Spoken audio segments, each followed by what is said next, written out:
Good afternoon, Kansas City. Thank you for tuning in to this special virtual public program. My name is Paul Gutierrez, Director of Programs and Events for the Kansas City Museum.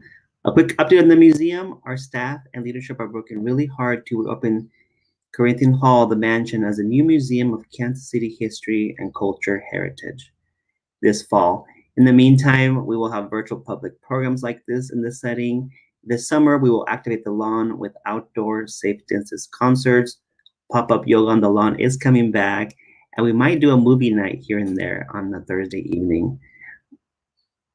It's my honor and pleasure to introduce you to our friend and colleague, Laura Taylor, who is the Curator of Interpretations at the National Museum of Toys and Miniature. Hi, Laura. Hi. How are you? Good. How are you? Good, thank you. For individuals who might not know about you or the museum, can you just give a little brief introduction? Sure. The museum has been on the campus of UMKC since two. It was founded by two Kansas City women, Mary Harris Francis and Barbara Marshall. Barbara Marshall just passed away very recently. And the two women just love small things and love sharing their collections, and decided to open a museum. And over the years, it's grown. It went from 7,500 square feet to 33,000 square feet. And in 2015, we had a major renovation. And the museum's located at the corner of 52nd and Oak.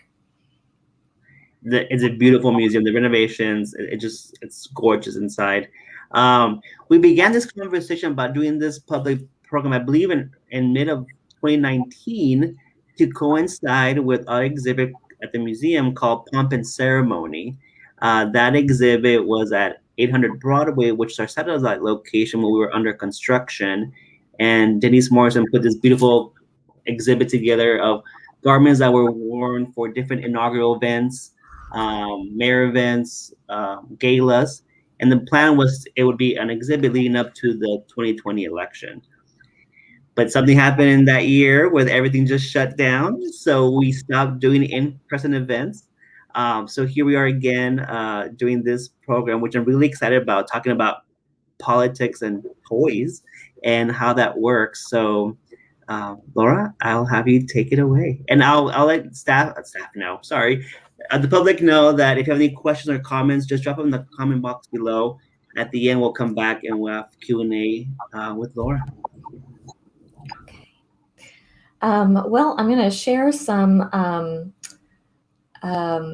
slide here, some slides.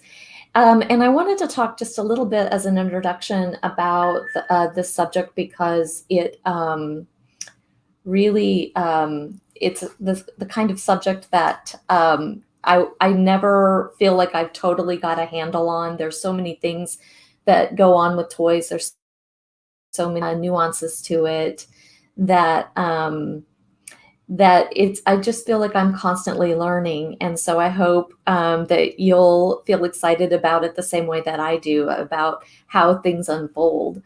I'm going to focus mostly on the 20th century today, and talk about a lot of different things that happened in the 20th century, because I think so much of what we perceive to be childhood today, and what we perceive to be important in toys today, it really comes out of things that happened in the 20th century. So without further ado, I would like to talk a little bit about setting the stage. And hopefully let me see if I'm just not on the right screen here. There we go. In the early 20th century, Europe was at the pinnacle of its economic power. It's a modern industrial society. It's using coal and oil and hydroelectricity. Germany has the fastest growing economy in Europe, and it was a powerhouse, and it had been for centuries. But the US is starting to catch up. It's starting to grow.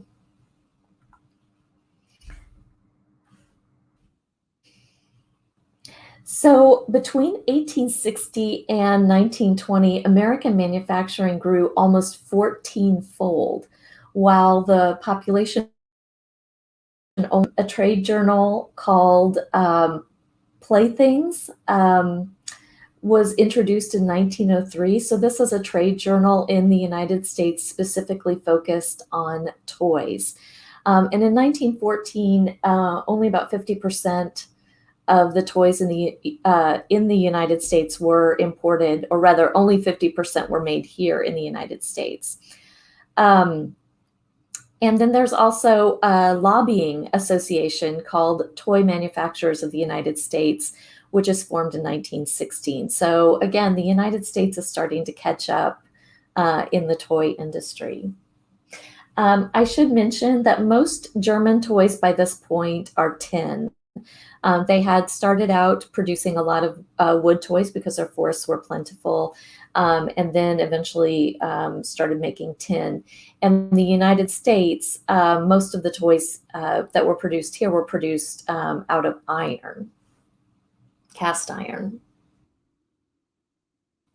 All right. I'm gonna make sure there we go. Okay.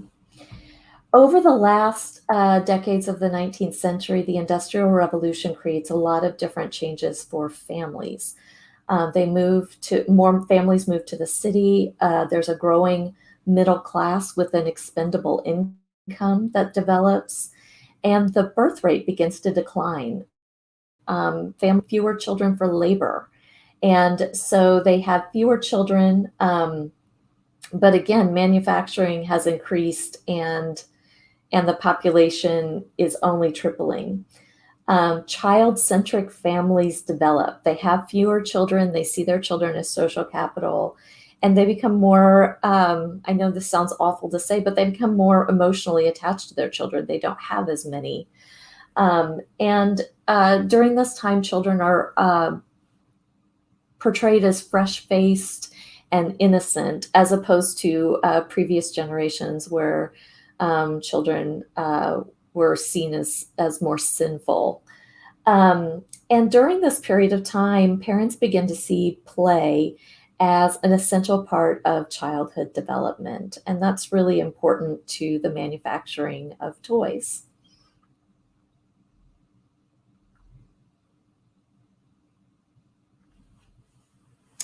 Now, originally, toys were not advertised in any special way. They might be in the catalog right next to the mousetraps. There wasn't the type of branding that we have now, or a toy aisle.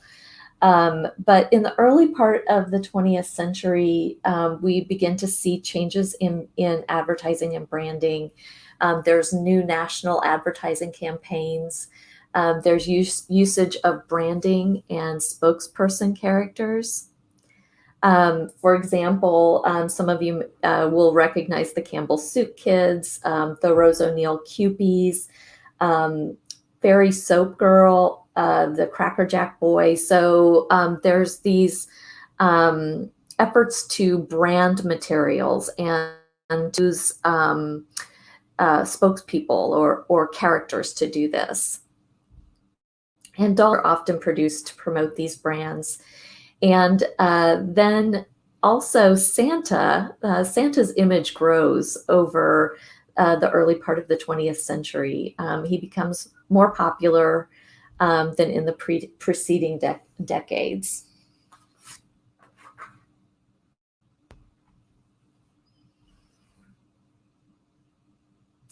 The toys of the new century, of the 20th century, are still focused on imitating adult roles. They allowed for more imagination and frivolity than they ever had before.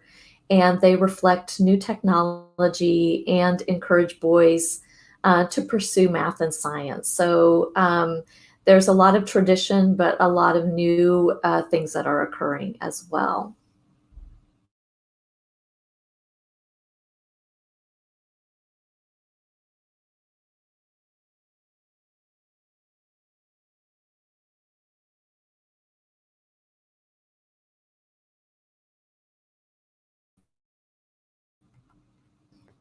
Just tried to. There we go.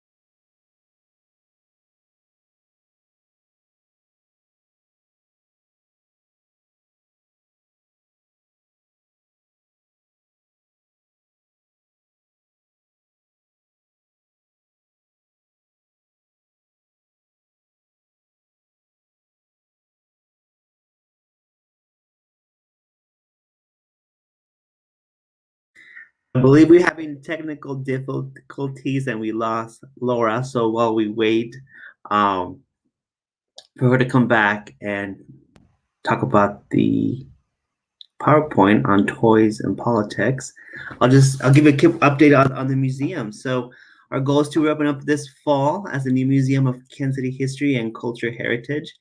If you go to makingamuseumkc.org, that's makingamuseumkc.org, you'll get a little deeper dive of what you hope to see as a new museum. On the first floor, we brought back historic fixtures. The envelopes of the rooms came back, but there'll be permanent exhibits on the first floor. And on the first floor, you'll learn 2 tracks. There'll be the history of the Long and their legacy here in Kansas City, and also you'll learn how the house became a museum back in 1940. On the second floor, which were their master bedrooms, there's where we'll take a little deeper dive into the history of Kansas City. There'll be 4 permanent galleries talking about different time periods of Kansas City. In addition, on the second floor, there'll be an education room, multi-purpose room, and a changing exhibit to take a little deeper dive into our own collection of garments, textiles, costumes, Native American pottery, St. Joseph Hospital medical equipment. So we've been collecting since 1938 different objects. Give me one moment trying to see if she is coming back. Okay, not yet. Second floor, that's what you'll see. On the third floor is where people always ask, where is the igloo? So on the third floor back in the day, the igloo's not coming back, but in the gallery where the igloo used to live, that's where you'll have a theater. So it'll be about 42 fixed seats on that third floor. On the third floor, you also will find our neighborhood gallery in partnership with UMKC Center for Neighborhoods. That will take a little deeper dive into the different neighborhoods in Kansas City. As we reopen this fall, our first neighborhood will be the Northeast, and talking about the multiplicities of that neighborhood and the cultures that live in the historic Northeast. On the third floor, we also have a story sharing gallery in partnership with 7 Billion Ones. This fall, as you come into that third floor gallery, we'll have 21 beautiful black and white profiles of different individuals, 21 different cultures to begin with, surrounding the gallery. And in the middle, we'll have their story. So individuals can pick up their story and read more. And then they'll take a little deeper dive by visiting 7 Billion's One website to learn the whole story and their full story of those individuals.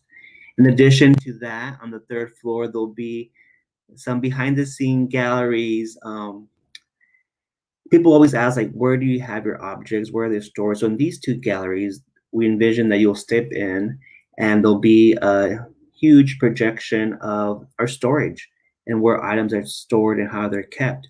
So it'll be a rotating video of those exhibits. And then in the next gallery next door, that's where you'll find the objects. So you'll learn about their curation, the preservation, what it takes to collect, why we collect objects for the Kansas Museum.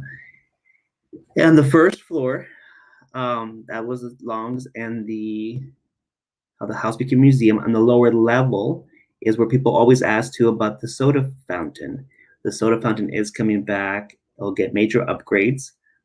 We brought back the billiards room, and what else is down there? Amenities for bathrooms. So lower level, first, second, and third will be all open to the public. I'll take a quick pause here and we'll put a screen and I'll double check what's happening with Laura over at the museum down the street. Be right back.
Okay, thanks.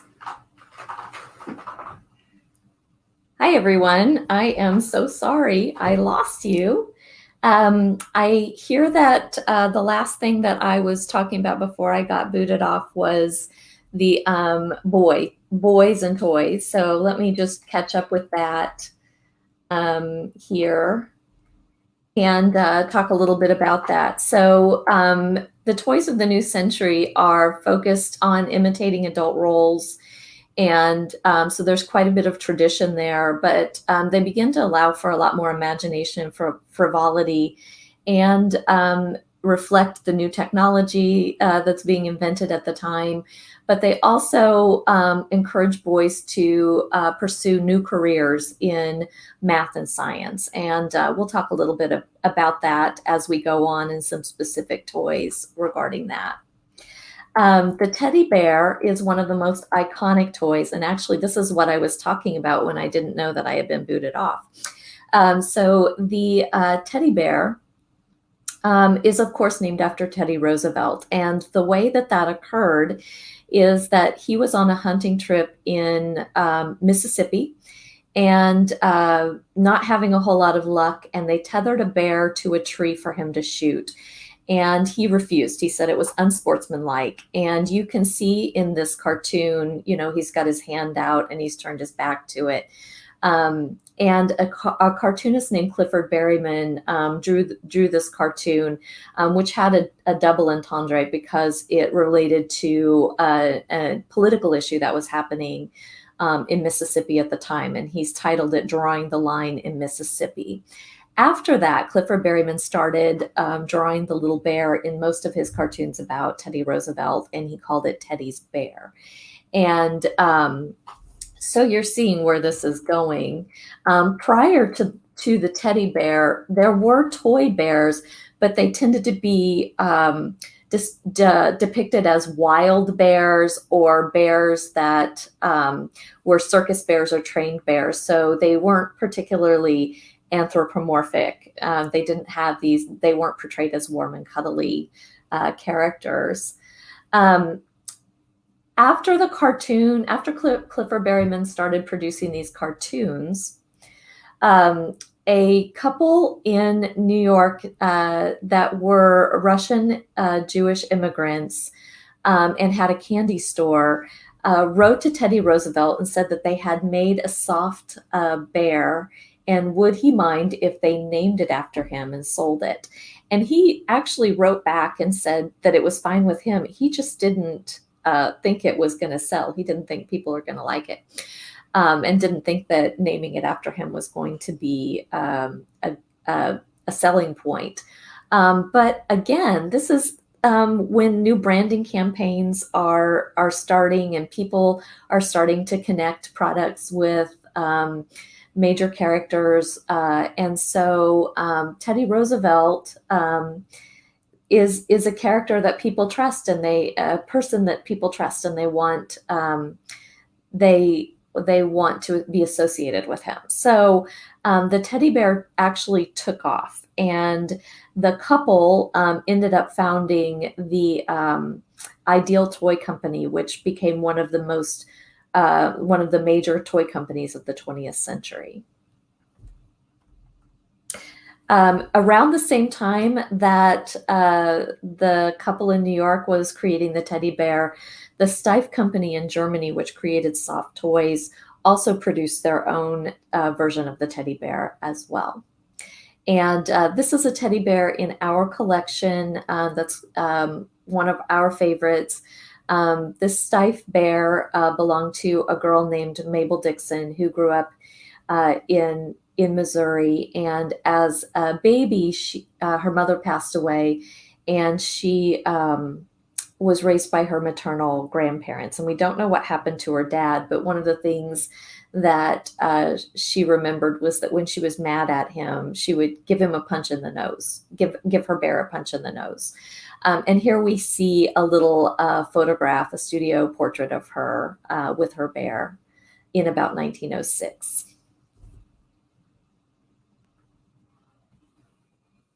The Raggedy Ann and Andy toys, which are sort of iconic for the 20th century, came out of a book series by Johnny Gruelle, and his daughter Marcella had been ill, and he took a doll out of the attic and painted features on it and began telling her stories about the doll.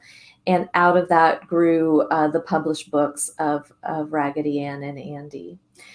The soft dolls were made to promote the books. So they were made to have like an additional thing to buy. And at first, the family actually sewed the dolls themselves, but then it was passed along through different companies as well. And then we have one of the most famous dolls of the early 20th century, the Bilo Baby. And this is a little bit later than what we've been talking about. It's in the 1920s. This was created by Grace Story Putnam. She was a sculptor, and she sculpted the Bilo Baby at the bedside of a 3-day-old infant at the Salvation Army Day Nursery. And her intention was to make it look like a realistic baby. Now, the reason that this is important is because the birth rate had dropped in the early part of the 20th century. Remember, people are moving to the cities, having fewer children, and there began to be this growing concern about mother love. How would girls learn to take care of babies because they weren't having as many siblings to take care of? And parents started to look for dolls that were more realistic, that could teach their daughters about nurturing. And the Bilo baby answered that call. It wasn't meant to be a perfect or idealized baby doll, but instead something that resembled a real baby. And the head was made out of bisque porcelain, so you had to be just as careful with it as a real baby. And for girls, again, in addition to toys that taught nurturing skills, domestic toys were a big part of play for girls in the early part of the 20th century. Here we have a little Sunbonnet Sue tea set. The Sunbonnet Sue motif was popular in the early 20th century. These little girls that are wearing sunbonnets that shield their faces. And this particular tea set actually demonstrates the Sunbonnet Sue characters doing different domestic tasks like darning socks and ironing the clothes and washing the dishes and sweeping. So embedded in this toy is the instruction about what you should be doing. There's an instruction there about the importance of domestic work for the girls. And then also, I can't leave out dollhouses because that's a major part of our collection. Our dollhouses of the 20th century begin to look more like middle-class homes and less like grand 19th century mansions. Companies begin to produce them out of lighter materials like paper, and they begin to resemble more middle-class homes.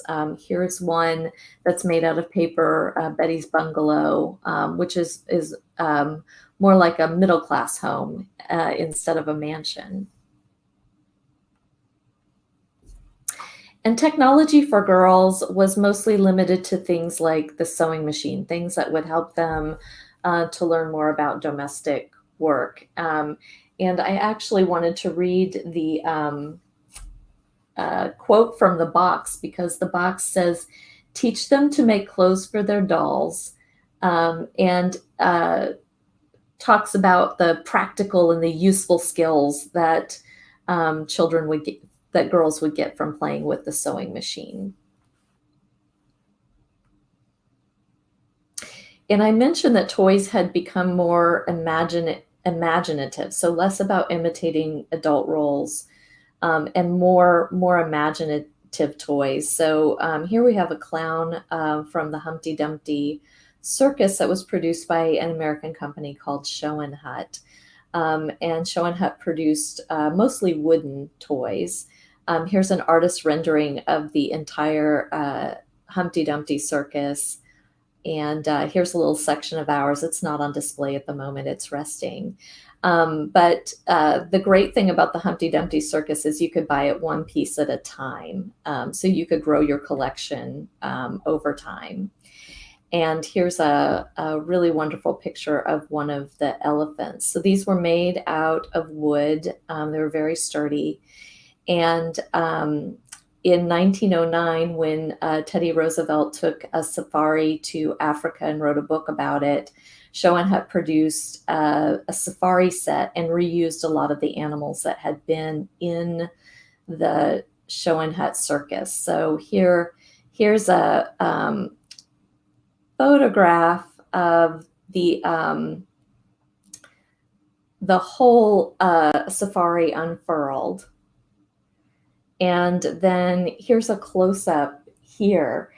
And so again, Teddy Roosevelt has become this major figure, this really famous guy, and toy companies want to reproduce something that will attract people based on his name. Now here in this close-up, you can see that there's figures that are representing the Africans that would have gone on the safari, who would have worked on the safari with him. And it's important to note that the primary audience of toy manufacturers in the 20th century is white children. And so a lot of the toys that we see are reinforcing really awful stereotypes about people of color.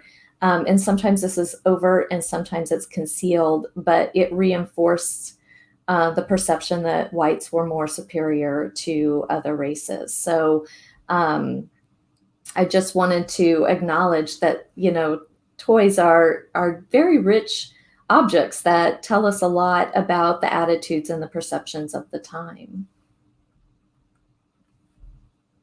Now, I mentioned that boys are being encouraged towards careers in math and science, and that's because of a lot of technological advances that are occurring at the time. But between 1910 and 1914, all of the building toys that defined American boyhood until 1960 were invented. So in this very short period of time, there's just a lot of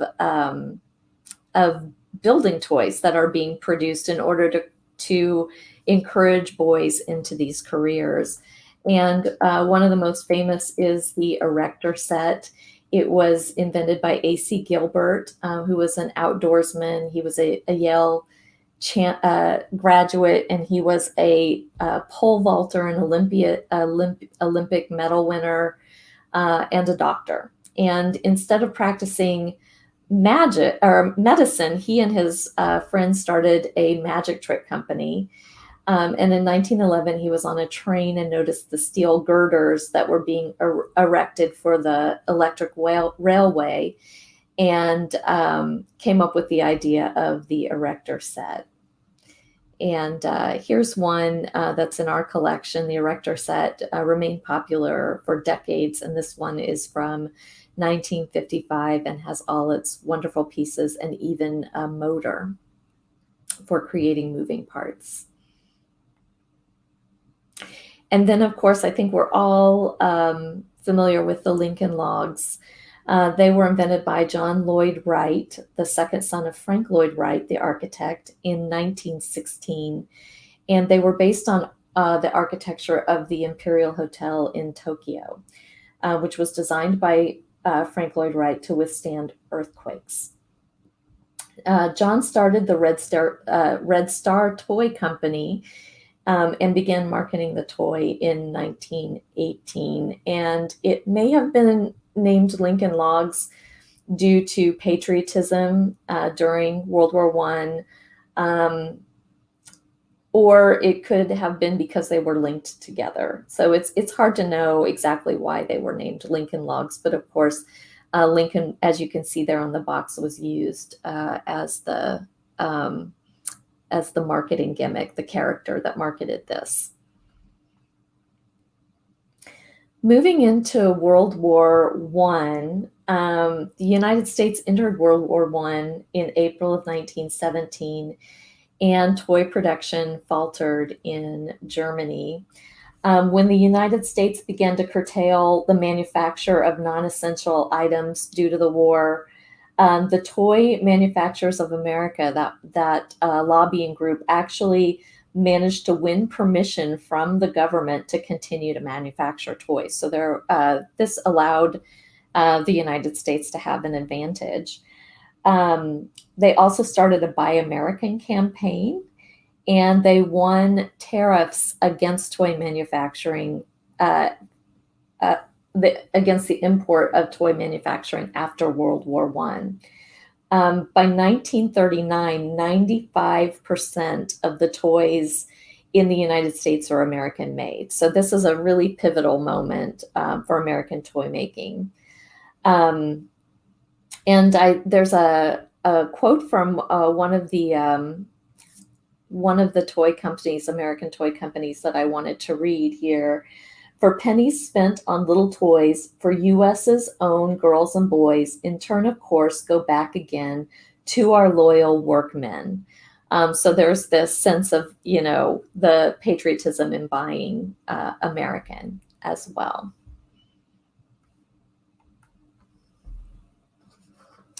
There's not a lot of toys that are produced that reflect World War I, but I have a few that I'd like to show. This is a doll, a metal doll called a Liberty Boy that was produced by the Ideal Company. Remember the Ideal Company that back just a few years before was starting out with the teddy bear. And this is the kind of toy that would have been very sentimental. It would have reminded boys of fathers or brothers that were serving overseas. This is a set of molds that produced toy soldiers. And it's really difficult to date these because they were used for decades. And it's something that I think surprises a lot of people, but children made their own toy soldiers. It was a big pastime. They actually sold little smelting pots, and you would melt the metal, usually lead, in the little smelting pot and pour it into the mold to create your own toy soldiers. So this is something this was a hobby that happened quite a bit over years. So they're really hard to date, but we're going to talk a little bit about more about toy soldiers here. Toy soldiers, playing with toy soldiers was a popular pastime. Making them and painting them was a popular pastime. And before World War I, H.G. Wells wrote a book called Little Wars, and it was a game for boys from 12 years of age to 150, and also for a more intelligent sort of girl who likes boy games and books. So that was sort of the tagline for it. And H.G. Wells was a pacifist, so he wrote this book with the idea that with rules and with all of the things that you would do to play these war games, that the tedium would reinforce to children that war was not fun. It was something that was very tedious and difficult. Here's a quote that he wrote: "You have only to play Little Wars 3 or 4 times to realize just what a blundering thing Great War must be. Great War is, at present, I'm convinced, not only the most expensive game in the universe, but it is a game out of all proportion. Not only are the masses of men and material and suffering and inconvenience to monstrously big for reason, but the available heads we have for it are too small. I think it is the most. I think it is the most pacific reason conceivable. Little Wars brings you to it as nothing else but a great war can do." So this was in 1913, and of course, Europe is deeply embroiled in World War I, just soon after that. But one thing that did change during and after World War I is the types of soldiers that were being produced. So it was no longer about the pomp and the circumstance, the beautiful uniforms. The reality of war began to be demonstrated through these figures. So, for example, World War I was the first war to use the gas mask and the machine gun. And here we have it reflected here in these figures. And here we have a nurse holding a soldier as well.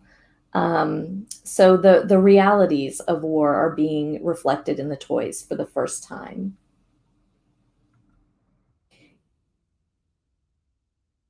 And here's a wounded soldier.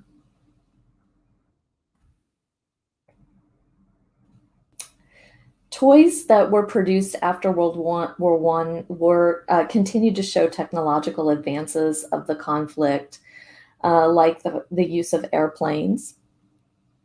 This one is the Whiz Skyfighter, And World War I was the first time that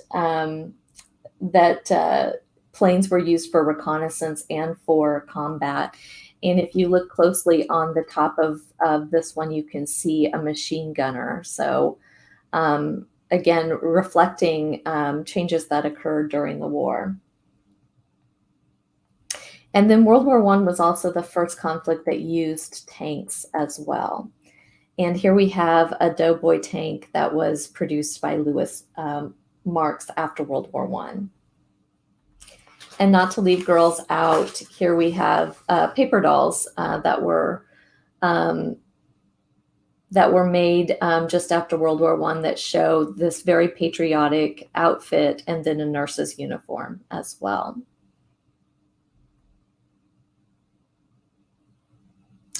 So this is Miss Fukushima. She's our friendship doll here at the museum, but the Kansas City Museum also has a friendship doll. And then I believe there's one in Independence as well. So we're very lucky to have 3 in this geographical area. But I wanted to show Miss Fukushima because she is a reflection of something that occurred in the 1920s, the 1924 Prohibition Immigration Act, which prohibited East Asians from immigrating to the United States. And this caused a great deal of tension between the US and Japan. Dr. Sidney Gulick, who had been a missionary in Japan, came up with the idea to make a gift to Japan in friendship to the children. And through the Committee on World Friendship, they sent to the children of Japan 12,739 dolls. And these were commercially made dolls here in the United States. And when they arrived in Japan, they were called the blue-eyed dolls, and they were put on display, and it was really well received. And so that was in January, and in October of that same year, 1927, the Japanese sent 58 of these dolls to the United States, and they represented the imperial household, the 6 major cities in Japan, the different prefectures and whatnot, and I believe the overseas territories as well. These came with their own traveling trunks, with their own trousseaus. Here you can see Miss Fukushima with some of her accessories, including her tea sets. And they also came with their own passports. So they came as diplomats of goodwill. And they were exhibited here in the United States at children's museums and libraries.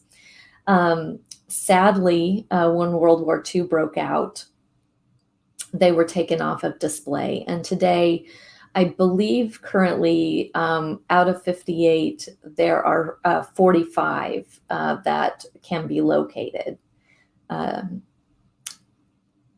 after being put away during World War II. So after World War I, jumping back, after World War I, then we move into the Great Depression. And of course, this is a time where toys are hard to come by, and only the very luckiest of children had toys. This one is a really popular one from that period, the Buck Rogers Rocket Space Pistol. And Buck Rogers, of course, was a radio program and a comic book. And again, this is an early usage of a character to sell a toy. And this was actually the first space gun, or the first toy ray gun that was produced. And it caused quite a stir when it came out. Notice that it's made out of metal. And another one that was made out of metal is the Radio Orphan Annie telematic pin. And some of you may remember this from The Christmas Story with Ralphie and his disappointment in discovering the secret message was about Ovaltine. but again, made out of metal. And this was a premium, so this was something that you could send in for. And it was part of the Ovaltine advertising. And then this one has a Kansas City connection. This is the Play School Pullman.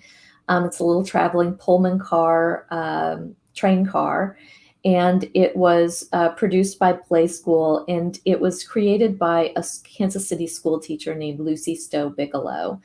And she approached Play School about producing it. It came out during the Depression, and it cost $12. So they didn't sell very many of them, and they didn't make very many of them because of that. But that brings us to World War II. We've just looked at 3 toys that are made from metal. And during World War II, of course, there's a moratorium on producing toys in order to conserve materials and the workforce for the war effort. And a lot of children participated in scrap metal drives. Here we've got a picture of that, and you can see right there in the front a toy truck that's being donated to the scrap metal drive for the war effort. One of the things that that companies did, instead of producing metal soldiers as toys, they mixed up a mixture of flour and cornstarch and used that to make molded toys. And here we have a set of soldiers that are made out of this composition subject. So not made out of metal, made out of a very ephemeral material. And this is the Raggy Doodle U.S. Parachute Trooper, and this belonged to a boy named Steve Otto, who grew up in Columbia, Missouri in the 1940s. And I'm going to pop ahead. I think I've got a picture of him here. There he is. So he received this Raggy Doodle Parachute Trooper, and this is what it would have looked like when it was new. We have one that had not been played with, and so this gives you an idea of what it would have looked like. Steve's, however, as you can see, was played with a lot, and it spent a lot of time up on the roof. But Steve had been a junior air raid warden, and so the boys in the community were issued a set of cards with the silhouettes of planes on them, and they were to look out for enemy planes. And we actually have a video of Steve speaking in the in our toy exhibit, which talks about where he talks about, you know, that not one Japanese plane ever flew over Columbia, Missouri, because they knew that he would be watching. But these types of toys reinforce patriotism for boys, and they assisted boys in sort of dealing with some of the feelings and concerns about what was happening overseas. I know that we're about 10 minutes out, and so I wanted to invite Paul back. I'm sorry I didn't get through the whole program, but I know that there must be questions. So there he is. Sorry. Hi. So sorry I didn't get through everything. No, it's fine. Technology, we love it and hate it sometimes, so perfectly Yeah. fine. I was going to let our audience know that this PowerPoint can also live on our website, and we can share it so people can go through it themselves as well. A couple of questions here, just to be mindful of people's time, is do you guys see the pandemic of 2020 affecting what toys will come about? Any correlation between now and 1918? I can't say that I can think of anything that reflects the flu epidemic in 1918 as far as toys are concerned. That doesn't mean that there's not something out there. But, you know, keeping in mind that you know, the toy production wasn't as great as it is today. But I definitely think that we're going to see some things that will reflect what was going on in 2020. Yes. Is the museum still actively collecting? And if so, what do you guys collect now? Yeah, we are still actively collecting. On the toy side, we collect 6 months out of the year. So we collect from November to April, and people propose their donations to us, and we look at those donations and sort of look at what we've got in the collection and what we need. As far as what we're collecting now, one of the things that we love is toys that have stories. If you have a particular toy that you have a really great story about that you played with, and it's got some great memories to it, that's one of the things that we love to collect. And I think that that's especially important now that toys are not handmade most of the time. They're mass produced. So, we can't collect, every single He-Man figure. But a He-Man with a great story about how you played with it is really what we're looking for. Right. That's what we struggle to sometimes. Like, we have so many wedding gowns. People want to donate their wedding, but we have enough wedding gowns. But what story might live in that dress from a local Kansas City? And my favorite toy was Teddy Ruxpin. Yeah. I seen that on display in your museum, but I don't know where mine went. Probably somewhere long gone. But that was my favorite teddy bear. Yes. That I can relate to when you were talking about Teddy Roosevelt. Yes. Do you know approximately how many toys does the museum have? We have over 60,000 toys. Yes. Wow. 60,000. Yeah, it's growing. We just finished up our collecting period. So it's 60,000 and counting. Great. Yeah. And tell the audience about how many of those are actually on display. I know it's always like for us, I believe from our collection, it's about 3%, 4% is always on display. So we always have to rotate. So at any given time, what would you estimate that the percentage of the public sees? Oh gosh. Maybe less than 20%. Yeah. Yes. Yeah. Yeah. Kind of depends on what kind of exhibits we've got going on. Sometimes we have more toys on exhibit than others. Yeah. Yeah. Do you have a favorite toy? Do I have a favorite toy? From your museum? From the museum, I think that I can find something really great about every single one of them. There is a toy that has been really special to me because of a research project that I did, and that's a dollhouse that belonged to a girl here in Kansas City named Nettie Wells. And that's one that I gravitate to because I find it so rich in detail, and she left me so many details that I felt almost like she was standing over my shoulder as I was researching it. Oh, wow. Yeah. Final question for people who just remind us your location, hours, does it cost to come visit you all? What does that look like? Right now, we do have shorter days, fewer days open because of social distancing and concerns. So right now we're open Wednesday through Saturday from 10 to 4. Adults are $8 and children are $5. And we have our own parking lot, so you don't have to look for parking. Yeah. Well, Laura, thank you so much for sharing your knowledge and stories from politics to playthings. I really appreciate it. I hope we can do this in person, hopefully this fall or in 2022 that correlates with one of our exhibits. So thank you so much for partnering with us with this virtual program. I appreciate it. Thanks so much, Paul. And thank you to One Kansas City Radio, who's always behind the scenes helping us with technology issues. So thank you so much to them. Also, this virtual program will be available on a podcast. Please visit kansascitymuseum.org.